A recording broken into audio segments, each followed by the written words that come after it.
Sir, हमने 2 दिन पहले देखा तमाम विपक्षी नेता वो एक मंच पर आए। अरविंद केजरीवाल भी वहां पर गए थे, लेकिन कहीं ना कहीं देखा जा रहा है बड़े सपने लेकर केजरीवाल गए थे और किसी ने उनके सपने सुने नहीं। ना कांग्रेस ने, उमर अब्दुल्ला ने लताड़ लगाई, वो अलग। क्या कहना चाहेंगे? ऐसा सबसे पहले केजरीवाल को पूरा देश नक्सलाइट्स, अर्बन नक्सलाइट्स उसकी सोच है, यानी शहरी नक्सलवाद को अगर जन्म दिया है पूरे देश में तो वो केजरीवाल ने दिया है। और विपक्षी दल भी इस बात को समझते हैं। हम लोग चाहे विपक्षी दल हों, हम उनकी अगर सराहना इस बात की करें कि वो अगर देश की बात कर रहे हैं या राज्य की बात कर रहे हैं, राज्य के विकास की बात कर रहे हैं, लेकिन केजरीवाल वहीं पर संप्रदाय की बात करते हैं, देश को तोड़ने की बात करते हैं, समाज को तोड़ने की बात करते हैं। दिल्ली में उनके शासन को 7 वर्ष हो गए। 7 वर्ष के शासन काल में अभी तक दिल्ली की जनता का वो विश्वास हासिल नहीं कर पाए हैं। यहाँ पर अगर दिल्ली की शिक्षा की बात करें तो उनका जो शिक्षा मॉडल था वो चरमरा गया। अगर स्वास्थ्य की बात करें तो उनका स्वास्थ्य का मॉडल जो था वो चरमरा गया। मोहल्ला क्लिनिक आप देख रहे हैं कि उनकी वो बदहाली की तरफ जा रहे हैं। वहीं पर अगर आप देखते हैं कि अगर हमारे नरेंद्र मोदी जी के 9 वर्ष के शासन की बात करें तो 9 वर्ष के शासन काल में नरेंद्र मोदी धारा 370 जो भारतीय जनता पार्टी के द्वारा पूरे देश का एक स्वप्न था वो पूरा हुआ। राम मंदिर जो पूरे देश का एक स्वप्न था वो पूरा होने जा रहा है। अब कॉमन सिविल कोड पर हमारी जो है पूरे देश का एक मत होने जा रहा है। कॉमन सिविल इसी बीच अजय माकन जो कांग्रेस के बड़े नेता हैं, उन्होंने यहाँ पर केजरीवाल पर तंज भी कसा और ये भी कहा है कि उनकी गिरफ्तारी जल्द होने वाली है, लेकिन वो इसलिए बीजेपी से समझौता चाहते हैं कि वो अंदर ना आ जाए। भारतीय जनता पार्टी केजरीवाल जैसे शहरी नक्सलवादी व्यक्ति से, जिसके अंदर उग्रवाद, जिसके दिमाग में उग्रवाद फैला हुआ है, उससे किसी सूरत में भारतीय जनता पार्टी तो कम से कम समझौता नहीं करेगी। हमारे साथ भारतीय जनता पार्टी के विधायक वो भी यहाँ पर मौजूद हैं। उनसे हम जानना चाहेंगे जो स्टेटमेंट अभी अजय माकन का है। अजय माकन का कुछ देर पहले स्टेटमेंट आया है कि केजरीवाल के गिरफ्तार होने की तैयारी पूरी हो गई है, इसलिए वो बीजेपी से समझौता करना चाहते हैं कि वो बच जाएं और जेल ना जाएं। बीजेपी ऐसे भ्रष्टाचारियों को अपने यहाँ पर कोई समझौता करती नहीं है। केजरीवाल ने अगर गुनाह किया है तो वो निश्चित रूप से जेल में जाएंगे। ये प्रधानमंत्री मोदी जी की सरकार है, ये मनमोहन सिंह की सरकार नहीं है कि जहाँ अपराधियों को बख्शा जाएगा। अगर केजरीवाल जी ने कोई गुनाह किया है तो वो निश्चित रूप से वो जेल जाएंगे।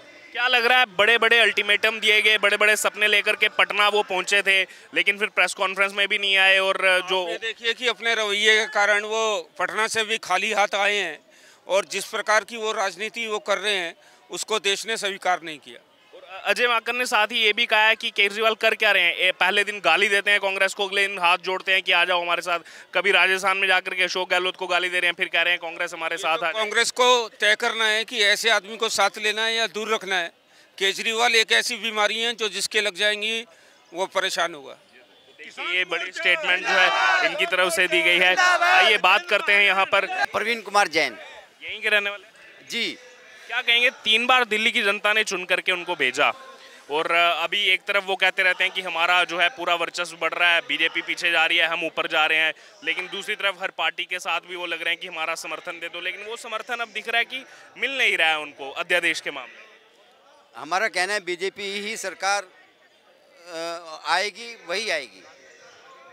24 के लिए कह रहे हैं? 24 के लिए जी। और ये जो 15 नेता मिले अभी पटना के अंदर, कुछ नहीं। आपका क्या नाम है? मेरा कहना इतना ही है, कितना भी कोशिश कर ले कुछ भी नहीं कर सकते। हमने प्रशासन से लेके इनकी जितनी व्यवस्थाएं हैं हर जगह जाके देख लिया है, बिल्कुल किसी भी टाइप का कोई सुधार नहीं है। खाली मुंह से ये बोलते हैं, करते कुछ नहीं है। इनका पेपर में जो कुछ भी हो रहा है। हमने हॉस्पिटल देख लिया, हमने पुलिस स्टेशन देख लिया, हमने हर जगह जाके देख लिया, ठीक है। बिजली दफ्तर से लेके म्यूनसिपालिटी तक का जितने भी काम है सब जगह पर भ्रष्टाचार मचा हुआ है। इनके हाथ में खाली एक चीज है कि ये पेपर में जो कुछ भी बोलते हैं, प्रेजेंट टाइम में कहीं भी कुछ नहीं दिखता। न्यूयॉर्क टाइम्स का ये हवाला देते हैं, देखो हमारे स्कूल की बात पूरे विदेशों में हो रही है। कुछ नहीं है, अंदर जाके देखो, स्कूल के अंदर जाके देखो, किसी भी टाइप से कहीं से कहीं तक का इन्होंने कोई सुधार नहीं किया है। केवल पेपर में और मुंह से बोलते हैं। हमारी जो मोदी जी की गवर्नमेंट है ये सबसे उत्तम गवर्नमेंट, और ये गवर्नमेंट हमारी इतनी जल्दी हटने वाली नहीं है। काफ़ी दिन तक हमारी ये गवर्नमेंट चलेगी और दिल्ली में अगली बार नरेंद्र मोदी की गवर्नमेंट बनेगी, ये 100% श्योरिटी है। 2024 भी जीतेंगे, दिल्ली को भी जीतेंगे, ठीक है। हमारे जितने भी नेता, जितने भी फील्ड अफसर, जितने भी वर्कर जो कुछ भी काम कर रहे हैं, ये धरातल पर काम कर रहे हैं, करके दिखा रहे हैं। इनके जैसा झूठ नहीं बोलते हैं कोई भी, बस बाकी और कुछ नहीं कहना। दिल्ली में इस समय मौजूद हैं और भारतीय जनता पार्टी की तरफ से 9 साल पूरे होने पर जगह जगह पर कार्यक्रम किए जा रहे हैं कि 9 सालों में क्या काम किए गए हैं। लेकिन अगर बात की जाए दिल्ली की, तो यहाँ पर राजनीति ज़्यादा गरमाई हुई है। हालांकि बीती रात से बारिश हो रही है, लेकिन यहाँ की राजनीति में गर्मी देखने को मिल रही है। आम आदमी पार्टी की अगर बात की जाए तो हर समय कुछ ना कुछ अपडेट आ रहा है। पटना भी वो जा रहे हैं, कभी कांग्रेस से समर्थन मांग रहे हैं, कभी कांग्रेस को आंख दिखा रहे हैं। अभी अजय माकन का बड़ा स्टेटमेंट आया है कि एक तरफ आप हमको गाली भी दे रहे हो राजस्थान में जाकर, दूसरी तरफ हमारा समर्थन भी मांग रहे हो। तो फिर वो कह रहे हैं अजय माकन की, हो सकता है आप बीजेपी के साथ समझौता कर रहे हो कि आप जेल जाने वाले हो। क्या लग रहा है आपको पूरा सिनेरियो? देखो, केजरीवाल जी की कहनी और करनी में बहुत अंतर होता है। वो कहते कुछ हैं, करते कुछ हैं। कभी वो पटना जा रहे हैं, कभी शिमला की बात करें, कभी बाहर जा रहे हैं कि दिल्ली का विकास करें ना। जिसलिए जनता ने उन्हें दिल्ली के लिए चुना, जनता ने जिस विश्वास पे उन्होंने जनता से धोखा किया, छल किया करके, उन कामों को पूरा करें जो दिल्ली की ज़रूरतें हैं। यहाँ पे तो उन पर कोई काम होता नहीं, केवल बाहर जाना, सेंटर की बात करना, पीएम के बारे में करना, उन जिन बातों से उनका भी मतलब नहीं है। पहले अपना स्टेट संभालो आप, उसके बाद बात करो ना सेंटर की। सेंटर के लिए जो सेंटर में है मोदी जी हैं, और 9 साल आप देख रहे हैं, बेदाग छवि है, कोई दाग नहीं है, किसी मंत्री के ऊपर कोई आरोप नहीं है, कोई आज तक लेन देन का कोई नहीं है। और काम भी सारे, चाहे रोड का हो, हेल्थ का हो, किसी भी सेक्टर में जाओ, सब काम परफेक्ट हो रहे हैं। और आज विश्व में नाम हो रहा है मोदी जी का। जाओ देशों में, देश का कितना बड़ा गुणगान हो रहा है, कितना नाम हो रहा है। अगर मोदी जी का नाम हो रहा है तो पूरे हिंदुस्तान का 140 करोड़ देशवासियों का नाम है। आपको क्या लग रहा है हर जगह बीजेपी का नाम क्यों जोड़ा जा रहा है? कांग्रेस कह रही है कि आम आदमी पार्टी बीजेपी के साथ समझौता कर रही है, आम आदमी पार्टी कह रही है कि कांग्रेस अध्यादेश पर साथ नहीं दे रही, कांग्रेस ने बीजेपी के साथ समझौता कर लिया। हर एक में बीजेपी कॉमन आ रही है। देखिए, जहाँ तक बात कर रहे हैं हम दिल्ली के अंदर दोनों की दोनों, मुझे ऐसा लगता है कांग्रेस की और आम पार्टी की मिली भगत है। वो डिबेट में आते हैं तो बोलते हैं कि बीजेपी इनके साथ मिली हुई है, वो आते हैं वो बोलते हैं बीजेपी इनके साथ मिली है, पर अंदर खाते दोनों मिले हुए हैं। दोनों तो बातें करते हैं, दोनों के समझौतों के गठबंधन की बातें आ रही हैं, तो दोनों के और कुछ नहीं है, सिर्फ ये बदनाम करा जा रहा है पार्टी को, भारतीय जनता पार्टी को।